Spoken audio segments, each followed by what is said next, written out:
Okay. Doctor గారు ఈ రోజుల్లో డయాబెటిస్ అనేది ఇండైరెక్ట్‌గా కిడ్నీస్ పైన ఎఫెక్ట్ చూపిస్తుంది అని అంటారు. సో, అసలు ఈ కిడ్నీస్ పాడవడానికి డయాబెటిసే ప్రధానమైన కారణమా? లేక ఇతరత్రా కారణాలేమన్నా మనం చూడొచ్చంటారా? కరెక్ట్ అండి. మనము ఈరోజు కూడా ఇండియాలో కిడ్నీ పాడవడానికి లేదా డయాలిసిస్ ఒక పేషెంట్ వెళ్ళడానికి ఒకానొక మరీ ముఖ్యమైన కారణము డయాబెటిస్.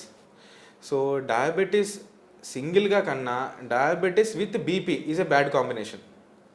సో, ఓన్లీ డయాబెటిస్ ఉండి షుగర్ కంట్రోల్ ఉంటే కిడ్నీ పేషెంట్స్ డయాలిసిస్ వరకు వెళ్ళరు. కొంతవరకు కిడ్నీ హార్మ్ అయినా డయాలిసిస్ వరకు వెళ్ళరు. ఇందాక మీకు చెప్పాను కదా స్టేజెస్, ఒక స్టేజ్ వరకు వచ్చి ఆగిపోతుంది. Diabetes plus sugar is a very bad combination అనమాట. దీనికి తోడు స్మోకింగ్, ఆల్కహాల్ లేదా అదర్ స్ట్రెస్ఫుల్ లైఫ్ కానీ, అవుట్డోర్ వర్కింగ్ ఉండి ఎక్కువ స్వెట్ పట్టే బాడీ, డీహైడ్రేషన్స్, ఇన్ఫెక్షన్స్ ఇటువంటి ఏమైనా ఉన్నప్పుడు వెరీ ఫాస్ట్గా వాళ్ళకి కిడ్నీ ఫెయిల్యూర్ అనేది జరగడం జరుగుతుంది. సో, డయాబెటిక్స్ పేషెంట్స్ మాత్రం కంపల్సరీ ఎవ్రీ 6 months ప్రాబ్లం ఉన్నా లేకపోయినా కిడ్నీ ఫంక్షన్ చెక్ చేసుకోవాలి. అది బ్లడ్ టెస్ట్ ద్వారా క్రియాటిన్ చెక్ చేయడం వల్ల తెలుసుకోవచ్చు. ఓకే.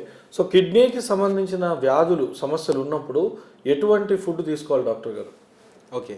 సో, మనకి కిడ్నీ మేనేజ్మెంట్లో మనకి టాబ్లెట్స్తో పాటు డైటరీ మేనేజ్మెంట్ కూడా చాలా ఇంపార్టెంట్ అండి. సో, డైట్ లేకుండా మనం కిడ్నీ పేషెంట్ని మేనేజ్ చేయలేం, అది రూల్.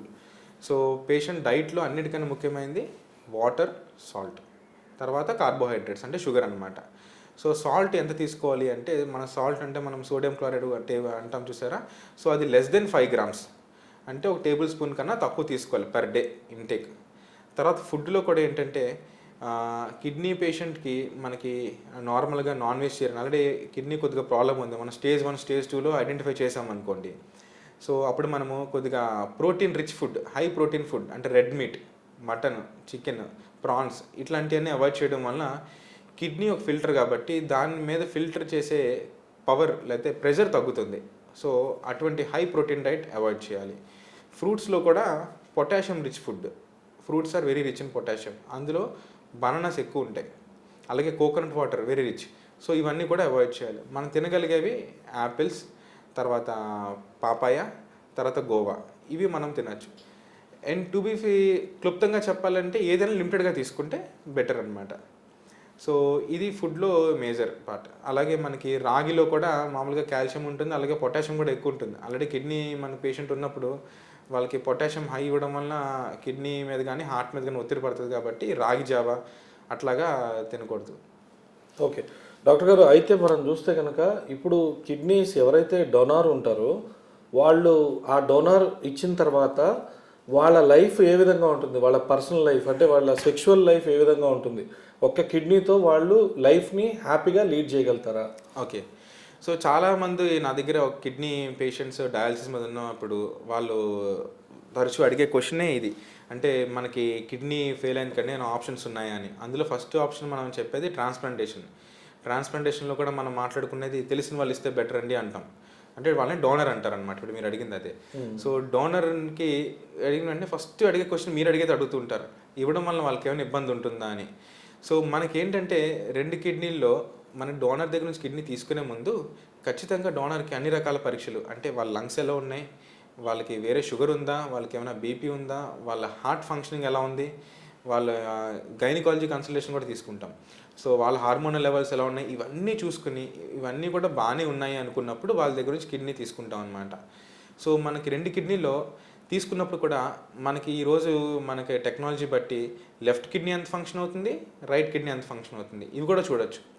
మనకి చిన్న మార్పులు ఉంటాయి. మనం చూసుకుంటే రైట్ హ్యాండ్ లెఫ్ట్ హ్యాండ్కి కూడా చిన్న చేంజెస్ ఉంటాయి. అట్లాగే కిడ్నీలో కూడా 2 కిడ్నీలు మనం కలిసి సీరం క్రియాటిన్ చెక్ చేసిన ఇండివిజువల్గా చూసుకుంటే కొంతమందికి లెఫ్ట్ కిడ్నీ ఫంక్షన్ కొంచెం బెటర్ ఉండొచ్చు, కొంతమంది రైట్ కిడ్నీ ఫంక్షన్ కొంచెం బెటర్ ఉండొచ్చు. బెటర్ ఫంక్షన్ కిడ్నీ డోనర్కి వదిలేస్తాం. సపోజ్ రైట్ కిడ్నీ 55% ఫంక్షన్ ఉంది, లెఫ్ట్ కిడ్నీ 45% ఫంక్షన్ ఉంది. అప్పుడు రైట్ కిడ్నీ డోనర్కి వచ్చేసి లెఫ్ట్ కిడ్నీ మాత్రం తీసి పేషెంట్కి అమర్చడం జరుగుతుంది అనమాట. సో, ఇలా చేయడం మూలంగా ఆ పేషెంట్కి డోనర్కి కిడ్నీ సింగిల్ కిడ్నీ ఉన్నా సరే ఆయనకి ఏమి క్రియాటిన్ పెరగదు, తాత్కాలికంగా పెరిగినా మళ్ళీ వెంటనే నార్మల్ అయిపోతుంది. వాళ్ళకి హార్మోనల్ ఫంక్షన్స్ అన్నీ కూడా కిడ్నీకి చాలా ఫంక్షన్స్ ఉంటాయండి, హార్మోనల్ ఫంక్షన్స్ కూడా ఉంటాయి. సో, వేరే బ్లడ్ తయారీ ఫంక్షన్ ఉంటుంది, మన బాడీలో ఎలక్ట్రోలైట్స్ రెగ్యులేట్ చేసే ఫంక్షన్ ఉంటుంది. ఇవన్నీ కూడా రీటైన్ చేయొచ్చు.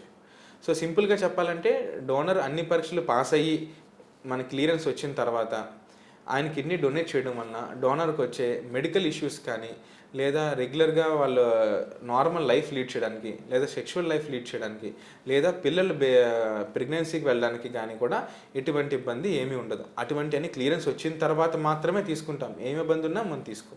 ఓకే. సో మరో క్వశ్చన్ ఏంటంటే అందరూ సెర్చ్ చేసేది, కొంతమంది ఎవరైతే కిడ్నీ పేషెంట్స్ ఉన్నారో డాక్టర్ గారు, ఒక సింగిల్ కిడ్నీ అంటే ఎవరైతే డోనార్ దగ్గర నుంచి తీసుకున్న తర్వాత ఎవరైతే రిసీవర్ ఉంటారు కదా, ఎవరైతే తీసుకున్నవారు, ఆ కిడ్నీ స్పాన్ అనేది ఎంతవరకు ఉంటుంది డాక్టర్ గారు? దాన్ని ఏ విధంగా కాపాడుకోవచ్చు? కంప్లీట్ ట్యాబ్లెట్స్ అయితే వాళ్ళని వేసుకోవడం చూశాను నేను కూడా, బట్ అసలు ఈ స్పాన్ అనేది ఎంతవరకు ఉంటుంది? ఓకేనండి. ఇది యాక్చువల్గా ఏంటంటే సింపుల్గా చెప్పడం కష్టమే దీనికి ఆన్సర్. మనం ఎప్పుడైనా సరే టు బీ ఫ్రాంక్, మనం కిడ్నీ ట్రాన్స్ప్లాంటేషన్ సక్సెస్ ఎంత పర్సెంట్ సక్సెస్ ఉందని మనం చెప్పేది ఎప్పుడంటే, ఒక సర్జరీ అయిన తర్వాత ఒక 1 మంత్లో ఒక కిడ్నీ ఫంక్షన్ రికవర్ అయిందనుకోండి, సర్జరీ సక్సెస్ అయినట్టే. ఓకే. ఇంకా చెప్పాలంటే పేషెంట్ 99% ఏంటంటే మనకు 1 వీక్లోనే పేషెంట్కి క్రియాటిన్ తగ్గిపోతుంది, నార్మల్ లైఫ్కి వచ్చేస్తారు. ఓకే. 1 వీక్లోనే మనకి క్రియాటిన్ 10-11 ఉండేది కూడా నార్మల్కి 2కో 1కో వచ్చేస్తుంది, నార్మల్ అయిపోతారనమాట. సో అక్కడికి మన సర్జరీ సక్సెస్ అయినట్టే. కానీ తర్వాత ఈ కిడ్నీ లైఫ్ స్పాన్ అని మీరు అడిగారు చూసారా, ఈ లైఫ్ స్పాన్ తగ్గిపోవడానికి చాలా కారణాలు ఉంటాయి. ముఖ్యమైన కారణాలు తెలుసుకుందాం. ముఖ్యమైన కారణము రిజెక్షన్ అనమాట. అంటే ఈ కిడ్నీని మనము వేరే వాళ్ళని తీసి పెట్టుకుంటాం కదా. సో మన బాడీ ఏం చేస్తుందంటే ఈ కిడ్నీ వేరే వాళ్ళది, మనది కాదు అని చెప్పి దాన్ని డ్యామేజ్ చేయడానికి, రిజెక్ట్ చేయడానికి ట్రై చేస్తుంది. సో దీన్ని రిజెక్షన్ అంటాం. రెండో రకము ఇన్ఫెక్షన్స్. ఏమైనా ఇన్ఫెక్షన్స్ వచ్చి దానివలన కిడ్నీ డౌన్ అయిపోయి అట్లాగా. మూడోది ఏంటంటే కొన్ని ట్యాబ్లెట్స్ కొంతమంది కొంతకాలం వాడిన తర్వాత కొంచెం ఇర్రెగ్యులర్ చేస్తారు. అంటే ఇప్పుడు బాగానే ఉంది కదా, నాకు కిడ్నీ పెట్టి 2 సంవత్సరాలు అయింది, ఇప్పుడు బాగానే ఉంది కదా అని చెప్పి స్కిప్ చేస్తారు మెడిసిన్స్. అలా స్కిప్ చేయడం వల్ల కూడా కిడ్నీ ఫెయిల్ అవుతాయి. ముఖ్యంగా ఈ 3 కారణాలు చూస్తాం. ఇంకా ఉంటాయి అవి. అంటే లైక్ చెప్పాలంటే నేటివ్ కిడ్నీ డిసీజ్ మళ్ళీ కొత్త గ్రాఫ్ట్లో రావడం, అంటే అమర్చిన కిడ్నీని గ్రాఫ్ట్ అంటాము. నేటివ్ కిడ్నీ డిసీజ్ అంటే ముందుగా ఆయనకు ఒక కిడ్నీ ప్రాబ్లం ఉంది, అదే కిడ్నీ ప్రాబ్లమ్ కొత్త కిడ్నీలో కూడా వచ్చే అవకాశం అనమాట. దీన్ని మనము recurrence of the native kidney disease అంటాం అనమాట. నేటివ్ కిడ్నీ డిసీజెస్ అన్నది కూడా, కిడ్నీ డిసీజ్ అంటే బ్రాడ్ టర్మ్, అందులో చాలా రకాలు ఉంటాయి. సో ఒక్కొక్క డిసీజ్కి ఒక్కొక్క రికరెన్స్ ఛాన్సెస్ ఉంటాయి. ఓకే. సో కొన్ని ఏమో 10% ఛాన్సెస్ ఉంటాయి, కొన్ని ఏమో 30-40% ఛాన్సెస్ ఉంటాయి వచ్చేదానికి. వాటి వల్ల కూడా కిడ్నీ డ్యామేజ్ అవ్వడం జరుగుతుంది.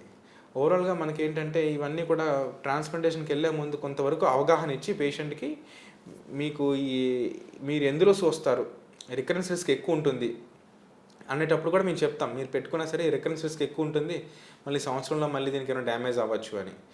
లేదు రికరెన్స్ రిస్క్ తక్కువ ఉందనుకోండి, చెప్తాం మీకు మళ్ళీ పెట్టిన తర్వాత వచ్చే ఛాన్సెస్ చాలా తక్కువ, మందులు అవి రెగ్యులర్గా వాడుకొని రెగ్యులర్ చెకప్లో ఉంటే రాదు అని చెప్తామన్నమాట. సో ఓవరాల్గా అయితే ఇదండి. ఓకే.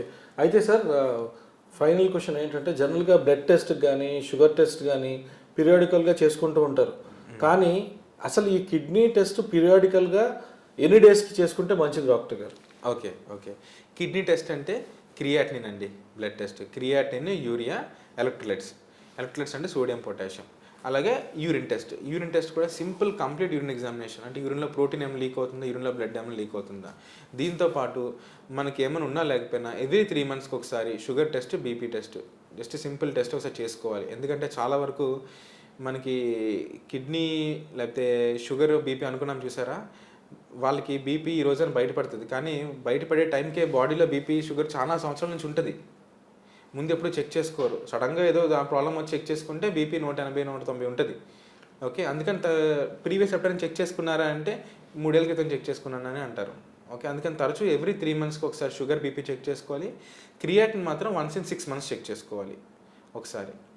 సో ఇలా చేసుకోవడం వలన మనకేంటంటే ప్రివెంట్ చేయొచ్చు. ఒకవేళ ఏమీ రిస్క్ ఫ్యాక్టర్స్ లేదు, నాకు షుగర్ లేదు, బీపీ లేదు, అంతా బాగానే ఉంది, ఓకే, హెల్దీ, ఒక 30 years హెల్దీ పర్సన్ అనుకోండి, ఇయర్లీ వన్స్ టోటల్ బాడీ చెకప్కి వెళ్ళాలి.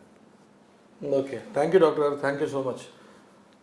అది ఎంత వచ్చింది అది అంజీ? 15 ఓకే. సో 15 ఇంకొక 5 minutes టాపిక్ ఉందా సార్ అన్న? 20 minutes ఇంకొకటి చెప్తాను, అడుగుతాను.